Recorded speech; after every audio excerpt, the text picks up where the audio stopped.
저렇게 시공불량 되면 저거 누가 책임지는데 저거. 그거 하고 간 사람은 그 배째라 그러면 그거 끝난 거 아니에요 저거. 업체 선정 잘 하셔야 되고요. 그리고 작업하시는 분들도 자신 없거나 모르시면 하지 마셔야 돼요. 저렇게 할 거면 저게 뭐예요 저게. 결국엔 누군가 와서 보는 거잖아요. 저게 뭡니까 저게. 저거 사시는 분들은 모르죠 당연히. 연통이 뭐 내려갔는지 올라갔는지 응축수 호수가 뭐 저렇게 긴지 짧은지 그걸 어떻게 알아요. 피해보는 건 전부 고객님들이에요. 보일러 이제 하단 대관에서 이제 누수가 있다고 두 집이 연락이 와갖고 지금 일단 첫 집에 왔는데 여기가 5층이에요 5층. 그런데 이름 아파트입니다. 아파트인데 오래전에 지은 아파트라 엘리베이터가 없어요. 5층까지 올라가야 되거든요. 아 요거 5층 네. 한번 가서 크게 문제가 있는 건 아닌 것 같은데 일단 물이 새니까 당황할 수밖에 없죠. 네, 그 고객 입장에서는 일단 올라가서 어디에 새는지 보고 한번 조치 한번 해볼게요. 올라가 보겠습니다.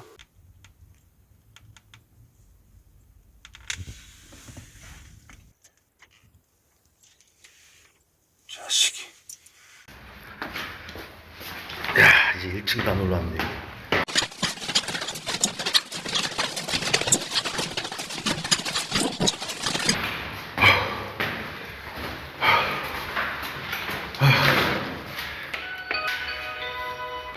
안녕하세요.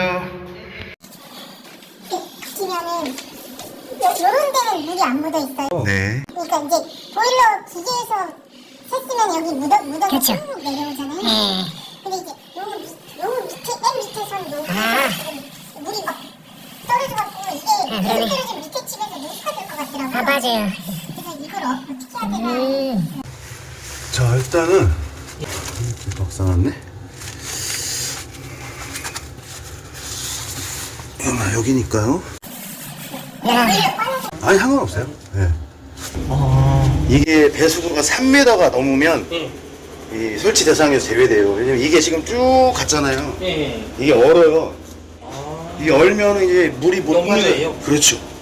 난리 나죠 올라가서. 그래도 다행히 얼진 않았는데 그래서 지금 이 컨덴싱 보일러 자체가 그게 이제 법적으로 이것만 사용하게 됐거든요. 근데 이런 구조에서는 이제 안 해도 되는데 이걸 한 거죠. 근데 뭐 얼진 않았으니까 상관은 없어요. 근데 이렇게까지 길게 와 한 10m 훨씬 넘어가는 것 같은데. 그러니까요.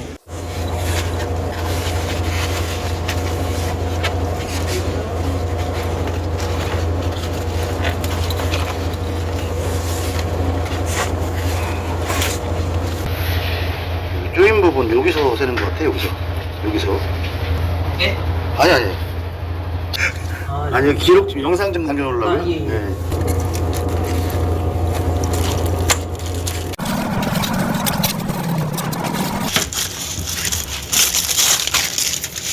물은 여기서 새는데 지금 똑같이 이 부분이 있네요. 여기서도 지금 셀 수 있거든요. 요거까지 다 바꾸는 걸로.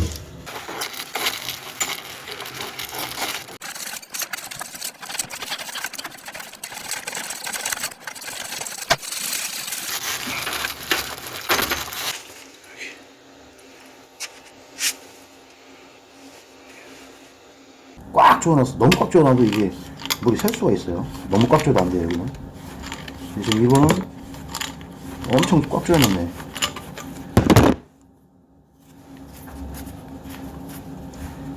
이게 안에 고무 바킹이 들어가는 모든 그 소켓류나 이런 것들은 무조건 꽉 조이면 안 됩니다.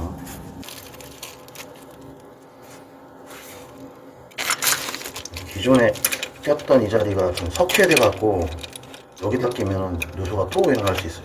이걸 커팅해 줘야 됩니다.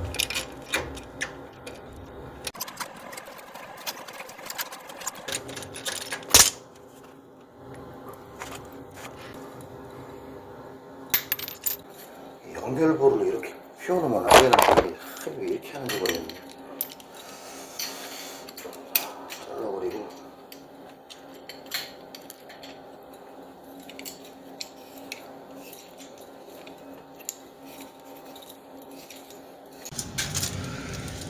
스텐 주름관이라고 해서 이렇게 90도로 팍 꺾었으면 안 돼요. 여기서도 물 살 수 있어요. 네.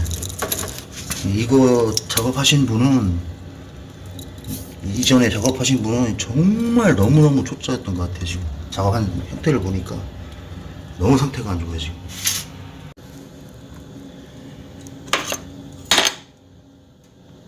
여기 터지고 여기, 네, 다 갈았습니다. 연통이 이렇게 올라가야 돼요. 근데 쟤는 연통 내려왔잖아요. 네. 저것도 설치 불량이고, 요거 지금 아까 말씀드린 배관이 있죠. 네. 요것도 설치 불량이고. 야, 저희 보일러도 막 자기 마음대로 설치하고. 야, 뭐 가긴 뭐 이런 집이 한둘이야죠. 네, 엄청 많습니다. 저거 콘덴싱 상향각 안 준 이유는, 저거 지금 보일러 벽에 브라켓 그거 조정하기 싫어서 저렇게 한 것 같아요.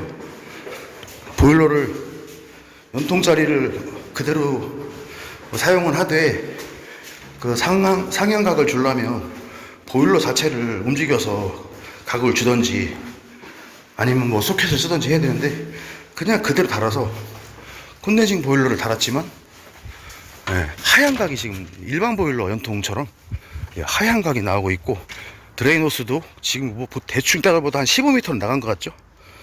저렇게 하면은 콘덴싱 보일러를 설치한 어떤 그 장점이 하나도 없는 거예요. 저거는. 아씨, 뭐 운전을 어떻게 하는 거야 이거?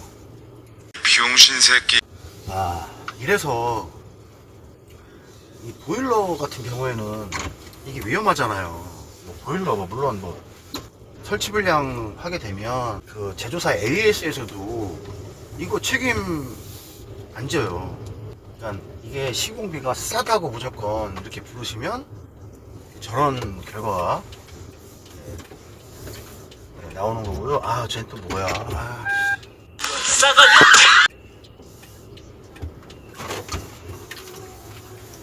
아까도 보셨지만은 콘덴싱 보일러를 저렇게 설치할 거면 저 일반 보일러 달지 왜 저 비싼 거 500m 앞 천안 고가차도 진입입니다. 저거 답니까? 저 그리고 저 현장은요 콘덴싱 보일러 경로를 다시 탐색합니다.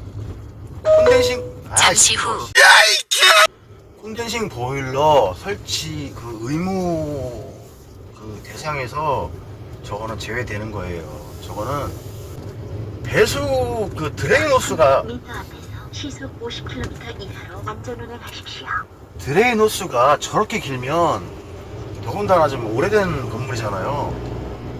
지금 뭐 추워봤자 영하 뭐 10도가 안 되죠. 그래서 뭐 다행히 얼진 않았는데 저거 얼어요. 저 300m 앞 천안 고가차도 진입입니다. 저렇게 보일러를 설치하시는 분들은 이가 사고 다발 구간입니다. 이게 그 잠시 후 천안 고가차도 진입입니다. 열관리 시공협회 교육 정기 법정 교육 한 번이라도 들었으면 저렇게 안 합니다. 그걸 모르니까 저렇게 하는 거예요. 시공업자 잘 만나셔야 돼요. 저렇게 하면 안 돼요. 저거 저 연통도 저게 뭡니까? 콘덴싱은 상향이잖아요. 저 하향이잖아요. 제 지금 물론 하향이라고 해서 보일러가 안 돌아가는 건 아니지만 정해진 대로 설치를 해야 효율도 좋고, 그리고 저 콘덴싱 보일러를 다는 의미가 거기 그래야 있는 건데 저렇게 해버릴 거면은 뭐 저거 왜 달아요? 이 열관리 협회에서 이렇게 환경부랑 이렇게 해서 저런 현장은 좀 이렇게 제한할 수 있는 그렇게 조치가 된 겁니다. 근데 저걸 모르니까 저렇게 한 거예요. 영상 보면 뭐 배관 청소니 뭐 이런 거 막 올리시는 분 계신데 배관을 왜 청소합니까? 배관 청소는 이게 빗자루죠. 이게 배관이라고 생각할 때 배관에 쌓여있는 먼지 이렇게 쓸고 닦고 하는 게 배관 청소고요. 배관, 난방 배관 안에 있는 그 난방수죠. 네? 우리 방을 따뜻하게 해주는 그 난방수.